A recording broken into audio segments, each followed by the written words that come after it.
Hello friends, पिछली video में हम लोगों ने देखा कि इकोनॉमिक डेवलपमेंट को मेज़र करने के लिए इकोनॉमिस्ट ने कई सालों के प्रयास के बाद एक मेज़र को फॉर्मुलेट किया जिसे नाम दिया गया ह्यूमन डेवलपमेंट इंडेक्स यानी HDI। और हमने ये भी देखा था कि HDI की 3 डायमेंशंस होती हैं, स्टैंडर्ड ऑफ लिविंग, हेल्थ और एजुकेशन। और इन तीनों डायमेंशंस को मेज़र किया जाता है कुछ इंडिकेटर्स द्वारा, जिनको हम इसी वीडियो में डिटेल में कवर करेंगे। और इनसे रिलेटेड इंडिकेटर्स की एक मिनिमम और एक मैक्सिमम वैल्यू होती है और इसके बेस पर हर एक कंट्री के इंडिकेटर की वैल्यू को नॉर्मलाइज किया जाता है 0 से लेकर 1 के बीच की किसी वैल्यू पर। यानी किसी भी कंट्री के लिए इनमें से किसी भी इंडिकेटर की जो वैल्यू होगी वो मिनिमम 0 हो सकती है और मैक्सिमम 1 हो सकती है। चलिए इसे बुल्गारिया के एग्जाम्पल से समझते हैं। मान लीजिए कि बुल्गारिया के लिए स्टैंडर्ड ऑफ लिविंग जो है उसकी इंडिकेटर वैल्यू निकल के आती है 0.7। हेल्थ के लिए जो इंडिकेटर है उसकी इंडेक्स वैल्यू निकल कर आती है 0.8 और एजुकेशन के लिए जो इंडिकेटर है उसकी इंडेक्स वैल्यू निकल कर आती है 0.9। ये वैल्यू किस तरह से निकल कर आती है इसे हम थोड़ी देर में कवर करने वाले हैं, बट अभी के लिए हम लोग HDI की कैलकुलेशन को एक बर्ड्स आई व्यू पर देख रहे हैं। तो यहाँ पर इन तीनों वैल्यूज़ के ज्योमेट्रिक मीन को कैलकुलेट किया जाता है और ज्योमेट्रिक मीन को ही HDI कहा जाता है। ज्योमेट्रिक मीन कैलकुलेट करने का एक सिंपल सा फॉर्मूला है, हमें इन तीनों वैल्यूज़ को मल्टीप्लाई करना होगा और उसका क्यूब रूट लेना होगा।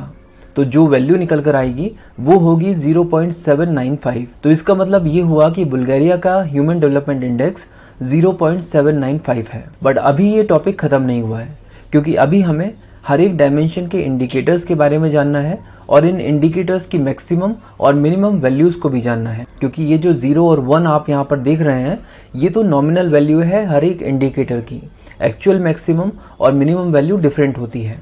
तो चलिए इन सब चीज़ों को डिटेल में देखते हैं।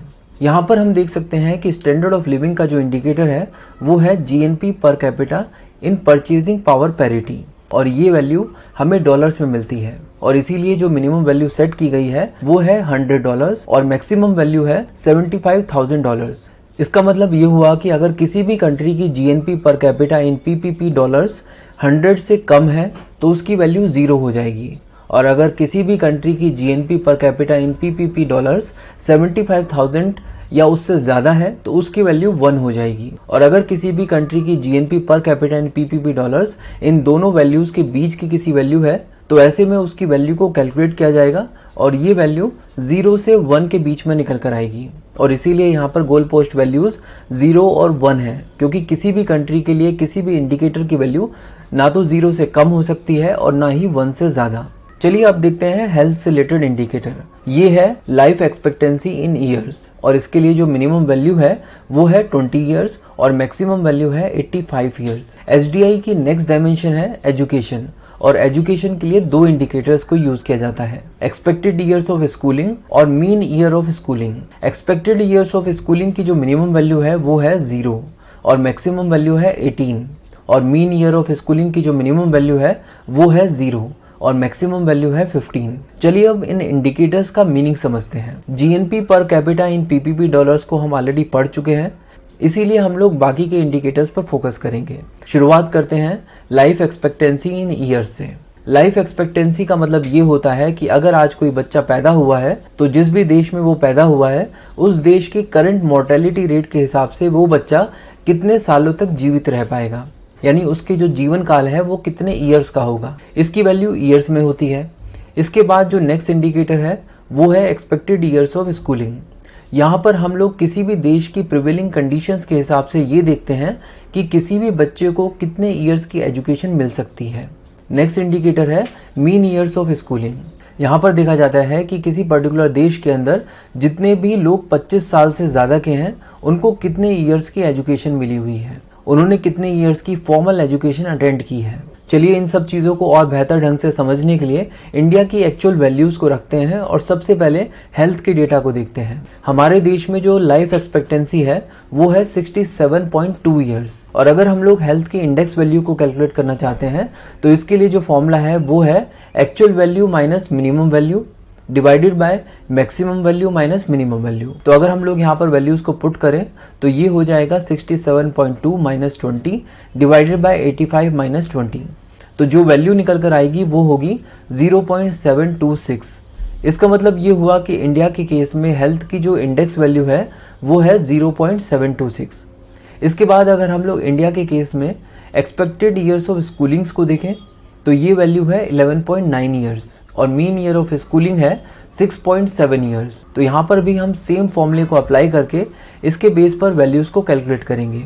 मान लेते हैं कि फॉर्मूले को यूज़ करके एक्सपेक्टेड ईयर्स ऑफ स्कूलिंग की जो वैल्यू निकल कर आती है वो है x और मीन ईयर ऑफ स्कूलिंग की जो वैल्यू निकल कर आती है वो है y। बट हमें एजुकेशन के लिए सिर्फ एक इंडेक्स वैल्यू चाहिए, तो इसके लिए हम इन दोनों वैल्यूज़ का एवरेज कर देंगे। यानी हम एजुकेशन के लिए इंडेक्स वैल्यू को निकालने के लिए x + y डिवाइडेड बाय 2 कर देंगे।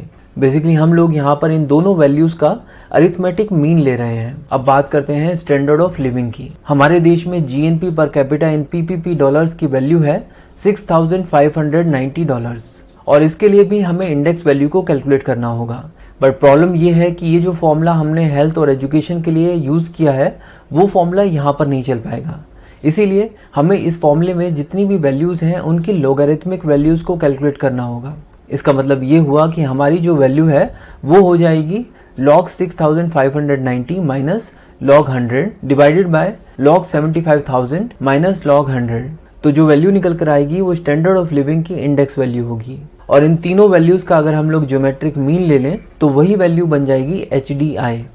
ज्योमेट्रिक मीन कैसे कैलकुलेट किया जाता है वो अभी थोड़ी देर पहले हम ऑलरेडी देख चुके हैं। तो करंट ह्यूमन डेवलपमेंट रिपोर्ट के हिसाब से इंडिया की जो HDI वैल्यू है वो है 0.633 और अगर हम लोग UNDP द्वारा पब्लिश रिपोर्ट को देखें तो वहाँ पर HDI की वैल्यू के बेस पर दुनिया के सभी देशों को 4 ग्रुप्स में डिवाइड किया गया है। हम देख सकते हैं कि हमारे देश की ह्यूमन डेवलपमेंट इंडेक्स की वैल्यू के बेस पर हम लोग मीडियम ह्यूमन डेवलपमेंट कंट्रीज़ की लिस्ट में आ रहे हैं। और हाँ, UNDP के लेटेस्ट रिपोर्ट के हिसाब से इंडिया की HDI रैंक है 132 आउट ऑफ टोटल 191 कंट्रीज़। तो आप देख सकते हैं कि हमारा देश ह्यूमन डेवलपमेंट के मामले में कितना ज़्यादा पिछड़ा हुआ है। इंडिया की हिस्ट्री, इंडियन पॉलिटी और इंडियन इकोनॉमी को डिटेल में कवर करने के लिए बुक्सतावा की प्लेलिस्ट को फॉलो कीजिए। Thank you so much for watching बुक्सतावा।